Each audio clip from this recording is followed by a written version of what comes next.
This is the first time that we see Imu. Just a dark, shadowy figure walking down a hallway, holding Luffy's wanted poster. They walk to a vault, inside of which lies a giant straw hat. This individual is the biggest, most interesting mystery in the entire One Piece story.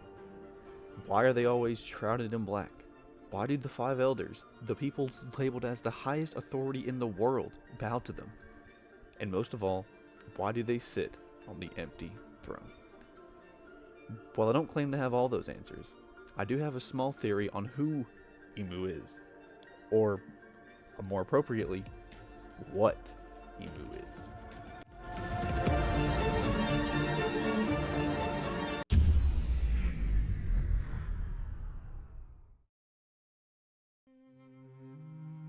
Before we get started, big thanks to Pharaoh Poe Gaming 1001 for the suggestion. Obviously, really big manga spoilers for this one. Sorry to my anime only fans. Currently, the number of Imu scenes we have are very little. We see them for the first time in chapter 906, which, just pause for a moment, let that sink in.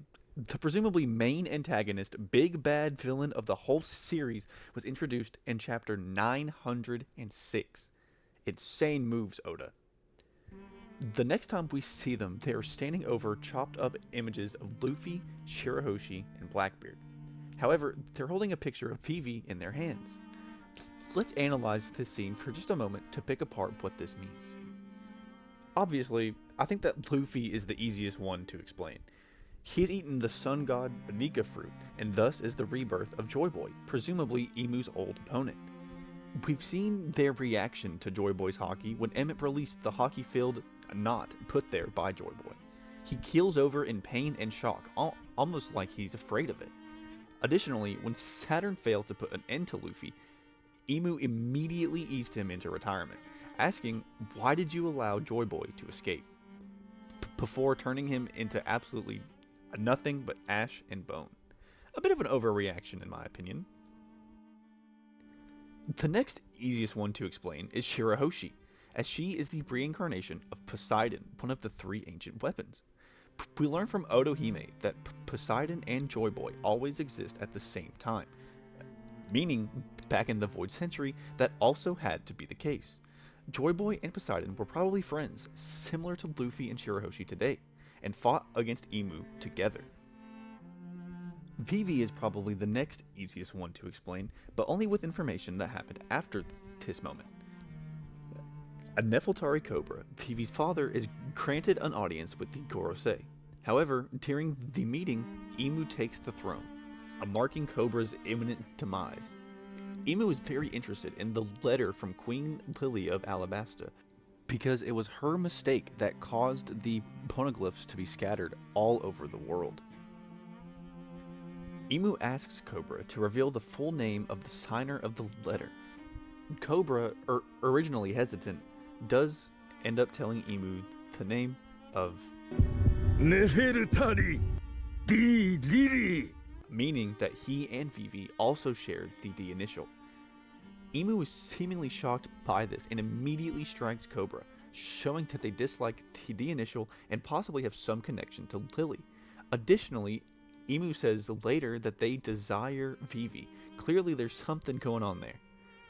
The wild card here in this scene is Blackbeard. We know that he has a special lineage as stated by Saturn, and that he doesn't sleep, like ever, as stated by Puggy. He is also capable of controlling two devil fruits, unlike anyone else in the series. Blackbeard is obviously very important and is shaped up to be the big bad, similar to Imu. It's just not clear who the final opponent for Luffy will be. However, Imu wants him gone just as bad as Joy Boy and Poseidon. We just don't know why yet.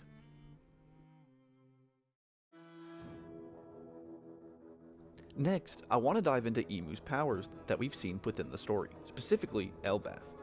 I personally believe that Imu is in the possession of a mythical Soen Devil Fruit, model Satan. We're shown Emu's form while they are possessing Gunko, a figure with dark wings, horns, and a pitchfork. We also see on Nakamura Island, the island where Brook was sent to during the time skip, that people are asking for Satan to come and destroy the enemy that has been terrorizing their town. This moment, at the time, was definitely weird to see, but now that we have more information, this moment actually makes a lot of sense. We have learned from Vegapunk that devil fruits are born from the desires and dreams of people, that when people wish for a being or power to exist, then a fruit will be born of that.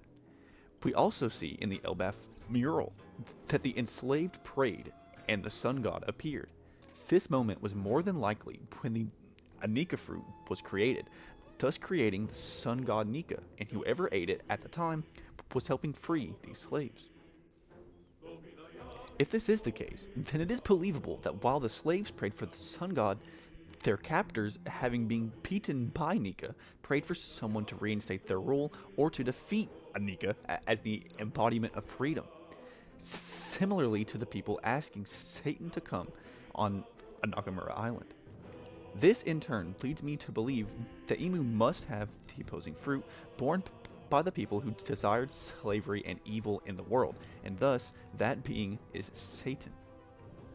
Now, before we go further, I want to stress that Oda doesn't deal in actual religion ever. He simply takes aspects of various beliefs and myths and adds them to his story. For example, Sengoku having the Buddha fruit or Loki having a lightning hammer called Bragnir. In Loki's case, this is clearly referring to the Norse mythology and Thor with Mjolnir, popularized by the MCU. But in this case, it is Loki who has the hammer, showing that Oda likes to take liberties and freedoms while still adapting aspects from those stories. This is shown even more when Imu, while possessing Gunko, chooses a pentagram to flip Tori and Bragi into demons. One of the giants gives us the explanation, quote, "They are like demons, dark and twisted all the way to their core." This statement explains that they are not actual demons, rather in the form that represents the most evil and opposite version of themselves. As stated by Imu themselves, "I give thee the power of evil." Now, I will say, when I first read this chapter, I did not like it at all. I've always disliked stories that take characters and turn them evil, like the baby arc in Dragon Ball GT or the elf reincarnation arc in Black Clover. However, my friend pointed something out to me that makes me truly love this ability from Imu. Throughout the series, it has been stated that Luffy's strongest power is his ability to bring people together. He does this by inspiring them, showing them what following their dreams looks like, and they help him to accomplish his goal. Imu does the exact opposite of this. Rather than letting people choose to follow him, he actively turns people against their will to use them as soldiers. This is the perfect dichotomy for a story based on will and freedom, and I absolutely love it. Speaking about this ability though, Imu uses these pentagrams to summon weapons and flip people, but we can assume that they also give this power to the Korosei and Holy Knights, seeing that Gunko and Saturn were able to create them to transport different individuals. If we assume that this is true, this could explain why they are able to take control of Gunko, although this could just be an ability of the Satan fruit being possession, and was able to field Joy Boy's hockey on Egghead despite them being all the way in Marie Joie. They were also able to delete Saturn from existence at will. I believe that this moment was Imu removing the immortality power from Saturn, causing them to age all of their years immediately and pass away. Because, as shown in the backstory, he's been there for at least a couple hundred years. This would explain why the Korosei were sent back to their room after Joy Boy's hockey blast, as it negated the pentagram summoning the Korosei had used to get there. This is also why I believe that Imu's power has to be a devil fruit, because it was affected by Joy Boy's Conqueror's hockey, a similar feat that we saw from Shanks' hockey on Wano, preventing Green Bull from activating his Logia form. Speaking of hockey, we see Imu use a massive Conqueror's blast that breached over the entirety of Elbaf all the way into the underworld. This hockey more than likely stems from their ambition to become, and they have achieved becoming, the king of the world. Just to mention, Roxy Sebek also had this same desire, so I wonder how strong he truly is, but that may be a theory for a different day. Additionally, I believe that the form that we see Imu in on Elbaf is their hybrid Zoan form, seeing as they keep most of their human-like features. However, when Sabo was in the throne chambers, Imu transformed into this large, shadowy figure, much bigger than that of any of the Gorosei. I believe that this was showing Imu's full Zoan form, but Oda kept it mostly shadowed out and hidden from us.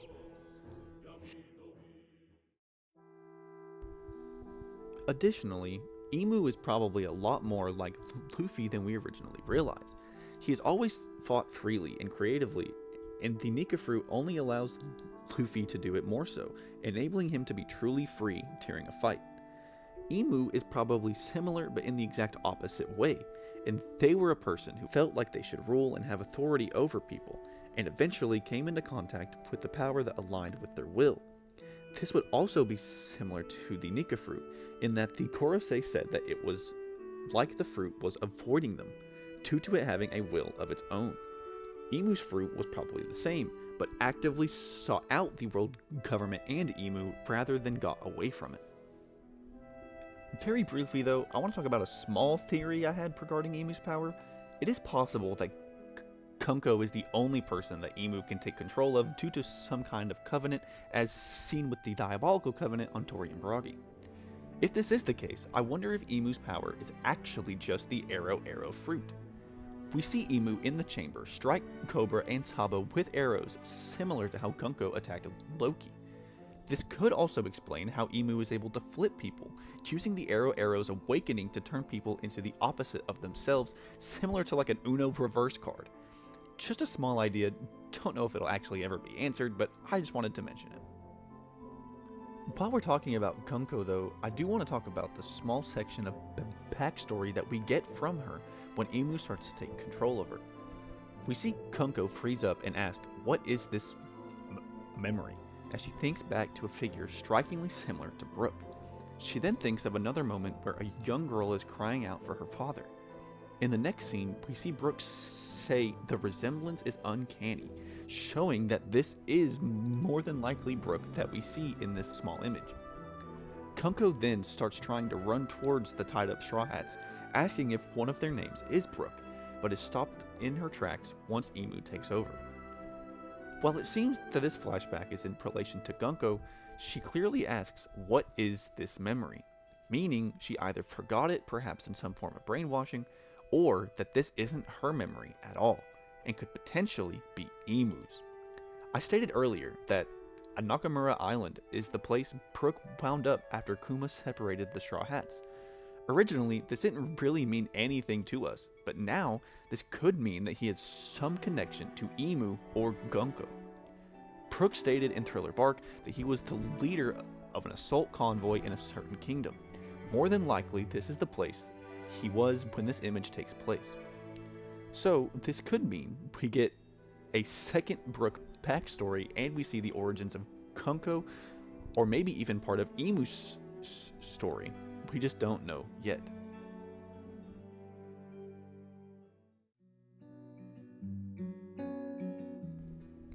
Now, as we close, I'm not sure if during this video I've actually answered the question I was asked on who I think Imu is. However, in order to remedy that, I wanted to give my full theory on Imu's appearance. Now, I've already gone over that I believe that the form that Imu shows in Elbaf is a hybrid Zoan form, but I'm talking more so about their completely blacked out appearance that we see from them. A while back, well before I got asked to make this video, I questioned my friend TSL. I'll link him in the description. He does a lot of fun gaming content, and go check him out. But I asked him who he thinks that Imu is. And he said that he thought that Imu was just Haki, due to their blacked out appearance. Originally, I chuckled at this, but after thinking about it for honestly way longer than I should have, what if this is actually the case? This is clearly just a theory, but Imu is always shrouded in black every time we see them. Oda does this for a lot of characters before he officially introduces them, but what if this time it's for a reason? We presume that Imu is around 800 years old due to Ivankov saying that the name Imu comes from the first 20 kingdoms that created the world government today, Saint Imu of the Nerona dynasty.